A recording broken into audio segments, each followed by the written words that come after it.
Assalamualaikum warahmatullahi wabarakatuh. Nah, bagaimana kabarnya sebuah hari ini anak-anak? Ya, alhamdulillah.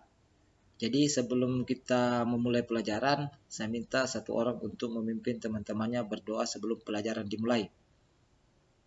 Ya, terima kasih. Jadi pada kesempatan ini kita akan belajar mengenai tema 4 berbagai pekerjaan, subtema pertama jenis-jenis pekerjaan pada pembelajaran kedua.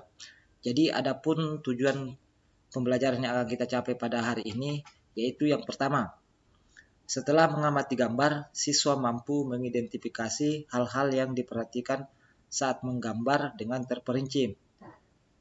Setelah berdiskusi, siswa mampu menggambar bangunan atau rumah impian dengan kreatif. Setelah berdiskusi, siswa mampu menjelaskan hubungan simbol dengan makna sila pertama Pancasila dengan benar. Dan yang keempat, setelah berdiskusi, siswa mampu memberikan contoh pengalaman dari sila pertama dalam kehidupan sehari-hari dengan benar ya. Jadi di sini kita akan diminta untuk menggambar dan pengamalan dari sila pertama dalam kehidupan sehari-hari. Ya, selanjutnya, ya ini gambar apa? Ya bagus. Ini adalah gambar seorang arsitek. Ya, kemudian, apakah kamu tahu pekerjaan seorang arsitek? Pengetahuan apa yang harus mereka miliki ya? Jadi di sini apa kalian tahu itu pekerjaan seorang arsitek dan pengetahuan apa yang harus mereka miliki? Ya, untuk lebih jelasnya, sekarang mari kita baca teks di berikut ini. Ayah Udin seorang arsitek. Ia merancang sebuah bangunan. Seorang arsitek akan menggambar rancangan bangunannya di atas kertas berpetak. Mereka harus mengetahui luas dan keliling dari rancangan bangunannya. Ya, jadi di sini seorang arsitek itu harus mengetahui luas dan keliling dari rancangan bangunannya ya, dan kemudian menggambarnya di atas kertas berpetak. Selanjutnya ini adalah gambar rumah dan gambar sekolah. Jadi ini adalah beberapa bangunan yang bisa digambar oleh seorang arsitek ya, atau bisa dirancang. Ya, selanjutnya, andai kamu menjadi arsitek, gambarkan sebuah bangunan atau rumah yang menjadi impianmu. Berimajinasilah dan gambarlah sekreatif mungkin ya. Jadi di sini nanti kalian diminta untuk menggambar bangunan atau rumah impian. Nah, kemudian kalian itu gambar sebagus mungkin atau sekreatif mungkin. Menariknya bekerja sebagai seorang arsitek. Bekerja menjadi arsitek haruslah mempunyai nilai-nilai baik. Salah satu nilai-nilai itu adalah jujur. Ketika akan membangun sebuah bangunan, mereka harus menyampaikan ukurannya dengan benar. Coba bayangkan jika ukuran bangunannya tidak sesuai. Apa yang terjadi? Ya, jujur merupakan salah satu sikap yang mencerminkan sila Pancasila. Nah, ayo kita pelajari makna sila yang lainnya. Nah, jadi di sini seorang arsitek itu harus memiliki sifat jujur. Ya, karena kejujuran itu ya akan membawa nilai-nilai dalam pelajaran. Ya, jadi sikap jujur itu sangat diperlukan dalam merancang sebuah bangunan. Ya, ini gambar apa? Ya, ini gambar Garuda Pancasila. Ya, kemudian ya ini adalah bunyi dari sila Pancasila. Ya, yang pertama, ketuhanan yang Maha Esa, kemanusiaan yang adil dan beradab, persatuan Indonesia, kerakyatan yang dipimpin oleh hikmat kebijaksanaan dalam permusyawaratan perwakilan.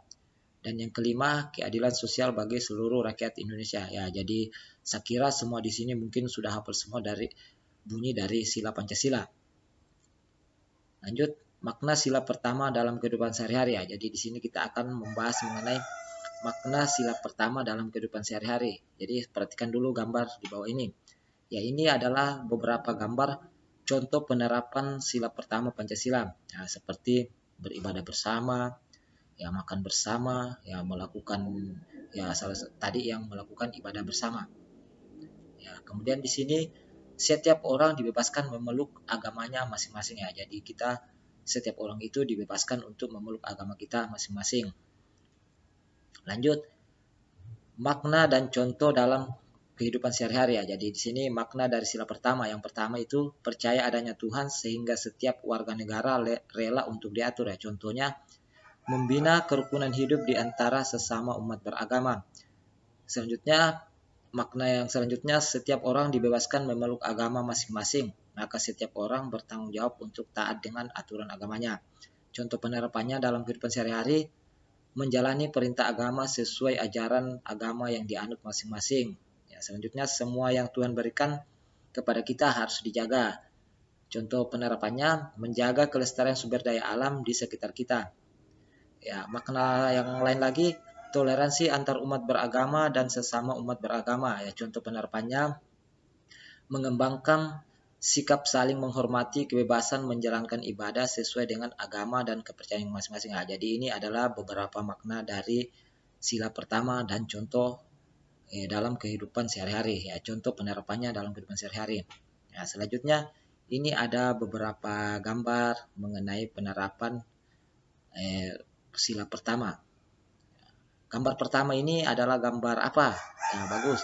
Ini adalah gambar seorang anak yang sedang mengejek temannya. Ya, jadi ini jelas tidak sesuai dengan sila pertama. Alasannya karena kita diciptakan Tuhan itu beragam dan di mata Tuhan kita punya derajat yang sama. Maka kita tidak boleh mengejek orang lain. Ya, jadi kita itu tidak boleh mengejek orang lain. Selanjutnya, yang gambar yang kedua itu adalah gambar orang yang sedang bekerja sama. Nah, pendapatnya yang sesuai dengan sila pertama. Alasannya karena semua yang Tuhan berikan harus dijaga termasuk hidup kita. Kita bekerja supaya bisa tetap hidup untuk mencukupi kebutuhan. Ya, selanjutnya ini adalah gambar seorang pencuri. Ya, jelas ini tidak sesuai dengan sila pertama. Alasannya karena mencuri merugikan orang lain, berdosa dan melanggar hukum. Ya, selanjutnya ini adalah gambar anak yang sedang berdoa sebelum memulai pelajaran. Ya, jelas ini sesuai dengan sila pertama. Ya, alasannya sebelum belajar kita harus berdoa. Kita harus giat belajar untuk mencapai cita-cita. Ya, yang kelima ini adalah gambar seorang petani yang sedang bekerja. Ya, ini adalah sesuai dengan penerapan sila pertama. Alasannya karena semua yang Tuhan berikan harus dijaga, dilestarikan. Ya, yang terakhir ini adalah gambar seorang yang sedang berolahraga. Ya, jelas ini juga sesuai dengan sila pertama.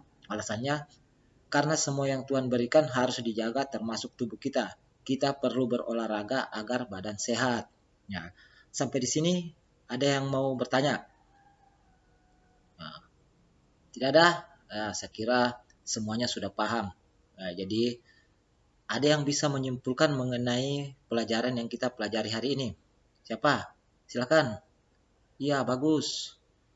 Ya, bagus. Ya, jadi kesimpulan pada pelajaran kita kali ini yaitu mengenai bagaimana memaknai makna dari sila Pancasila yang pertama dan penerapannya dalam kehidupan sehari-hari. Ya, jadi itu adalah kesimpulan dari pelajaran kita pada kesempatan ini. Ya, jadi sebelum kita akhiri, saya minta lagi untuk satu orang memimpin temannya berdoa sebelum mengakhiri pelajaran ini. Ya, terima kasih. Sampai di sini dulu pelajaran kita. Ya, terima kasih. Ya, dan tetap jaga kesehatan.